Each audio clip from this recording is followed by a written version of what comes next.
So for this shot, I'm in my posture. Yes. Right? I've got my chest closer to the ground, but I'm going to feel like I keep my chest close to the ground because I want to make sure I hit that golf ball. Yes. Right? So as I hit this shot, let's see what happens. Ooh. Don't we see that pattern a lot? We do. We do. And by keeping that front bend or my chest closer to the ground in the attempt to strike the golf ball, we essentially start encouraging our body to shift off the ball. And as a result, we're more likely to hit behind, as I just demonstrated, correct? Yeah, yeah. Your head's moving all over the place. Perfect. So what actually needs to happen in the golf posture, we have a bit of front bend, but what actually happens throughout the swing with the best ball strikers in the world?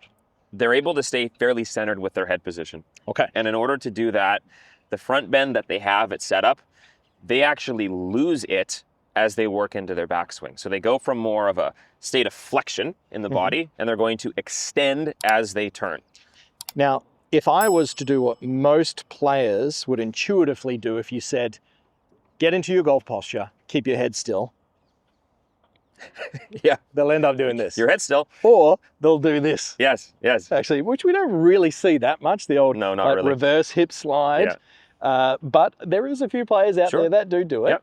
And believe it or not, look, you'd probably still hit the golf ball all right. Wouldn't be powerful, Yes. but you'd probably hit it all right. But what we do want to see is from our front bend, we want to keep our head relatively centered, right? We want to get to a point at the top of our swing where, if you have a look, I've actually lost any of my front bend. I'm actually standing up straight.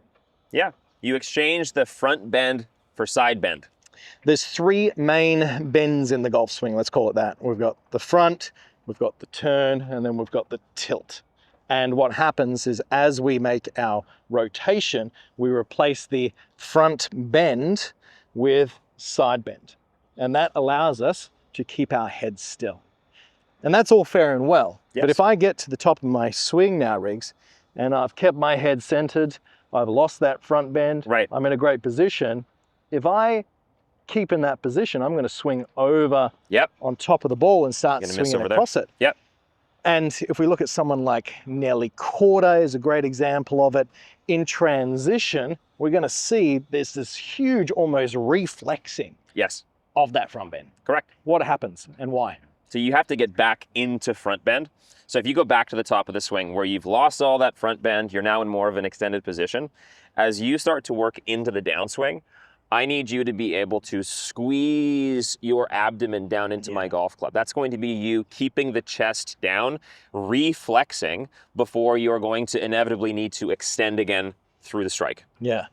And look, this is complex when you break it down. I have to start in front bend, I have to then lose it, then I have to get back to it. But it's actually just an athletic motion that your body will do intuitively with a bit of training. Yes. Right? And with the objective of striking the golf ball on the ground, this is a necessity. You can compensate in certain ways with the hands and arms, but at the end of the day, what we are trying to really establish here is a powerful strike. To do that, what we're going to do is we're going to make a nice centered turn, get to the top, and then we are going to recompress our body down into this position. We're almost achieving, by the time, let's say around lead arm level with the ground, that we're almost back into our postural position. Yeah, exactly. Then from there, we're actually going to start to move and extend up. Let's talk a little bit more about a feeling of what players could do to get down into that position. And I want you to touch on the ground effect as well, of what that allows players to do. Sure. Well, if we just talk about the head here, as you work through your backswing, if you do an excellent job of being able to lose that front bend as you rotate, your head's not going to move much. It's going to be in a very similar position to that at address.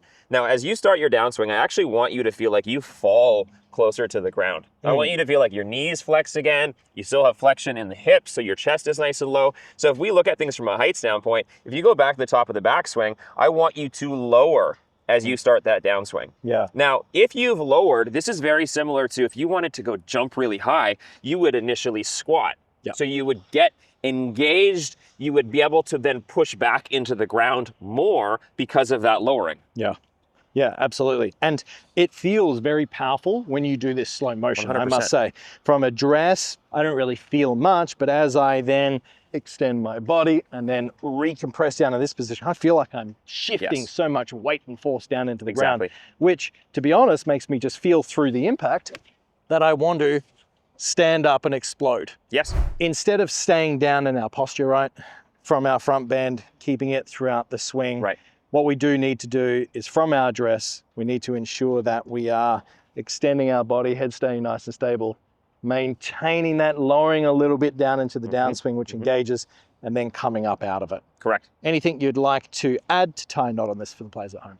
No, I think it's just allowing the head to drop a fraction as you start that downswing, and then letting everything extend to a nice tall finish. Perfect. All right, let's see it in action. Ooh. Just like that. So from the address, got a little bit taller, sunk back down. We certainly don't want to keep our front bend throughout the swing. You've got to let it change to improve your ball striking. Thanks for watching this video. YouTube thinks that you would benefit from watching this one next. So click that card and it could be the tip that you need to take your game to the next level. I'll see you next time.